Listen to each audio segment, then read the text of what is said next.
Monday morning rain hammered against the windows of Sterling Enterprises as Jennifer Hayes clutched her oversized tote bag and a steaming cup of coffee, navigating the crowded elevator to the 42nd floor. She had been working as a junior analyst in the finance department for exactly 11 months, and in all that time, she had perfected the art of being invisible. Keep your head down, do your work, don't make waves. That was her survival strategy in a company where ambition was currency and mistakes were rarely forgiven. Jennifer had never intended to work in corporate finance. 5 years ago, she had been a passionate art history student at a small liberal arts college in Vermont, dreaming of curating exhibitions in prestigious museums. But when her father suffered a massive stroke that left him paralyzed and unable to work, Jennifer had made the heart-wrenching decision to abandon her graduate school plans and move back home to Boston. Her mother, already overwhelmed with medical bills and the emotional toll of caregiving, needed help. Jennifer needed a steady paycheck with good health insurance. Art history degrees didn't offer that. Corporate finance jobs did. The elevator dinged at the 38th floor, and more people squeezed in, pushing Jennifer toward the back corner. She shifted her coffee carefully, grateful for the lid that prevented any spillage. Through the glass walls of the elevator shaft, she could see the Boston skyline stretching out beneath the gray clouds, the harbor barely visible through the rain. It was beautiful in a melancholic way, reminding her of Turner paintings she had once studied, all atmosphere and emotion, light breaking through darkness. When the elevator finally reached her floor, Jennifer was one of the last to exit. She stepped out quickly, her mind already running through the presentations she needed to prepare for the afternoon meeting. The quarterly reports had been brutal, and everyone in the department was on edge. Rumors of layoffs had been circulating for weeks, whispered in break rooms and passed along through carefully worded emails. Jennifer couldn't afford to lose this job, not with her father's physical therapy bills increasing each month, not with her younger brother still in college, not with her mother's exhausted face haunting her thoughts every evening. She was so lost in worry that she didn't notice the tall figure rounding the corner from the executive wing until it was too late. The collision happened in slow motion. Jennifer's shoulder bumped against something solid, her hand reflexively tightening on the coffee cup, which only made things worse. The lid popped off, and hot coffee arced through the air in a perfect, terrible trajectory, splashing across the front of an immaculate charcoal gray suit. "Oh my God," Jennifer gasped, her face draining of color as she looked up and up into the face of Marcus Donovan. Marcus Donovan, the CEO of Sterling Enterprises. The man whose photograph hung in the lobby, whose name appeared in Forbes magazine, whose reputation for brilliance and ruthlessness was legendary throughout the financial district. He was 42 years old, had built a multi-billion-dollar empire from a small investment firm his father had left him, and was known for firing executives who made even minor mistakes during presentations. And Jennifer had just dumped an entire cup of coffee on him. "I am so sorry," she stammered, frantically reaching for the napkins in her bag, her hands shaking so badly she could barely grasp them. "I didn't see you. I wasn't looking, "Stop," Marcus said, his voice calm but commanding. He looked down at his ruined suit jacket, the coffee still dripping onto his Italian leather shoes, then back at Jennifer's horrified face. His expression was unreadable. Jennifer's heart was pounding so hard she thought she might pass out. This was it. She was going to be fired. 11 months of careful invisibility, destroyed in a single moment of clumsiness. She thought of her father, of the mounting bills, of her mother's tired eyes. Tears pricked at the corners of her own eyes, but she blinked them back, furiously. She would not cry in front of Marcus Donovan. "What's your name?" he asked, pulling off his suit jacket and examining the damage with an almost detached curiosity. "Jennifer Hayes," she managed to say, her voice barely above a whisper. "I work in finance, junior analyst, sir." "Finance," he repeated, as if testing the word. He looked at her more carefully now, his dark eyes sharp and assessing. "How long have you been with Sterling?" 11 months. She clutched the useless napkins in her hands. "Mr. Donovan, I cannot apologize enough. I'll pay for the dry cleaning or whatever it costs to replace." He held up a hand, silencing her. "Do you know what I was doing just now, Miss Hayes?" The question was so unexpected that Jennifer could only shake her head mutely. "I was coming from a meeting with the board. They want me to cut 20% of our workforce across all departments. Finance is on the chopping block. He draped the ruined jacket over his arm. I've spent the last 3 hours arguing that we need to invest in our people, not eliminate them.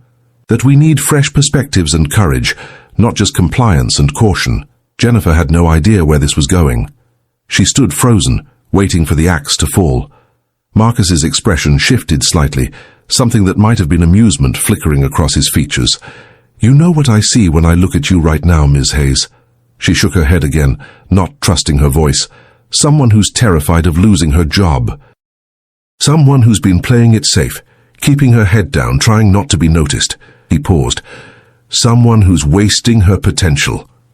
The words hit Jennifer like a physical blow. How could he possibly know that? They had never met before this disastrous moment.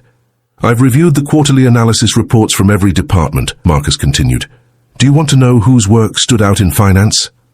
Jennifer's mind raced. She had submitted a supplementary analysis 3 weeks ago, something her supervisor had dismissed as too unconventional. She had spent evenings and weekends on it, analyzing not just the numbers, but the stories behind them, looking at market trends through a lens that incorporated consumer psychology and cultural shifts. Her supervisor had told her to stick to the standard templates. Yours, Marcus said, answering his own question. Your analysis of the emerging market sector was the most insightful document I've read in 5 years. You didn't just report numbers, you understood what they meant. You saw patterns no one else noticed. Jennifer stared at him, speechless. He had read her work. He had actually read it. So here's what's going to happen, Ms. Hayes, Marcus said, his tone becoming businesslike. You're going to accompany me to my office. My assistant will bring you a fresh cup of coffee, one with a more secure lid, and then you're going to tell me why someone with your analytical capabilities is wasting her time as a junior analyst instead of running her own department. What? Jennifer couldn't process what she was hearing. Consider it a working interview, Marcus said, already turning toward the executive wing. Unless you'd prefer to go back to your desk and spend the day worrying about layoffs. Jennifer's survival instincts warred with her confusion. Nothing about this made sense. She had assaulted the CEO with hot coffee, and instead of firing her, he was, what? Promoting her? Testing her? Was this some kind of elaborate corporate mind game? But as Marcus Donovan walked away, expecting her to follow, Jennifer made a split-second decision. She had spent 5 years playing it safe, sacrificing her dreams, making herself small. Maybe it was time to take a risk. She hurried after him, her heart still racing, her mind spinning with possibilities and doubts.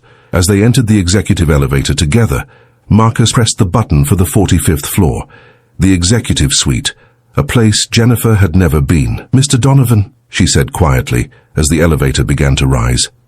Why are you really doing this? He glanced at her, and for the first time she saw something genuine in his expression, a weariness that matched her own, a frustration with the status quo that she understood intimately. Because Sterling Enterprises is dying, Ms. Hayes, and everyone's too afraid to admit it.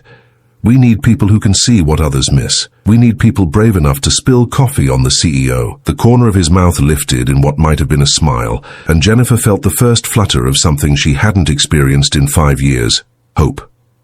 Marcus Donovan's office occupied the entire northeast corner of the 45th floor, with floor-to-ceiling windows that offered a panoramic view of Boston Harbor.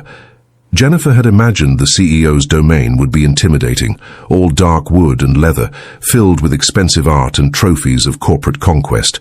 Instead, she found herself in a surprisingly minimalist space with clean lines, modern furniture, and walls lined with books rather than awards. A single photograph sat on the desk. A young boy, maybe 7 or 8 years old, grinning at the camera with a gap-toothed smile. My son, Tyler, Marcus said, noticing her glance as he gestured for her to sit in one of the chairs facing his desk. He's 9 now. Lives with his mother in San Francisco. Jennifer heard the weight in those words, the geography of a broken family, but she said nothing. Marcus disappeared into an adjoining room and returned moments later wearing a fresh shirt and different jacket, the coffee-stained suit already handed off to someone for emergency cleaning. His assistant, a sharp-eyed woman named Patricia, who looked like she had seen everything in her 30 years at Sterling, brought in 2 cups of coffee, these with reinforced lids, and a knowing smile that made Jennifer blush.